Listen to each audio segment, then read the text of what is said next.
केंद्र सरकार आता कांदा निर्यात बंदी उठवण्याची शक्यता आहे।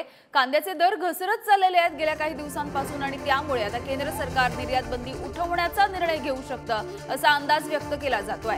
निर्यात बंदीच्या निर्णयामुळे कांद्याच्या दरामध्ये 50% घसरण झालेली आहे। कांद्याचे दर घसरले त्यामुळे शेतकऱ्यांचं मोठं नुकसान होताना दिसतंय, तर सरकारच्या निर्णयाच्या विरोधामध्ये शेतकरी आक्रोश करताना सुद्धा दिसलेले होते।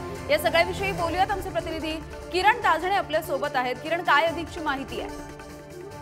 यामिनी, आपल्याला माहिती आहे की मागील काळामध्ये केंद्र सरकारने 40% निर्यात शुल्क लावलं होतं आणि त्याच सगळ्या पार्श्वभूमीवर शेतकरी असतील, व्यापारी असतील हे आक्रमक झाले होते आणि ही सर्व परिस्थिती असतानाच कांद्याचे दर हे साधारणपणे 4,500च्या जवळ जाऊन पोहोचलेले होते आणि त्याच सगळ्या काळामध्ये हे दर आणखी नियंत्रणात आणण्यासाठी ग्राहकांना त्यात दिलासा देण्यासाठी केंद्र सरकारने थेट निर्यात बंदीच लागू केली, ज्यामुळे भारतातला कांदा हा भारतातच राहिला आणि परिणामी भाव जे आहे ते मोठ्या प्रमाणात कोसळले।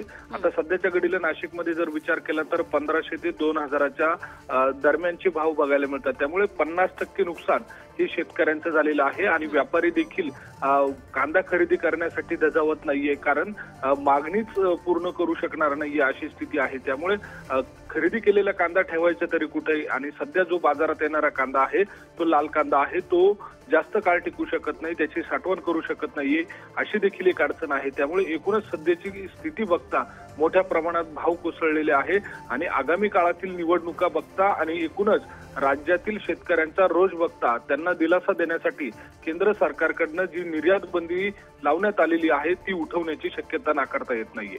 यामिनी, धन्यवाद किरण या सगळ्या माहितीसाठी।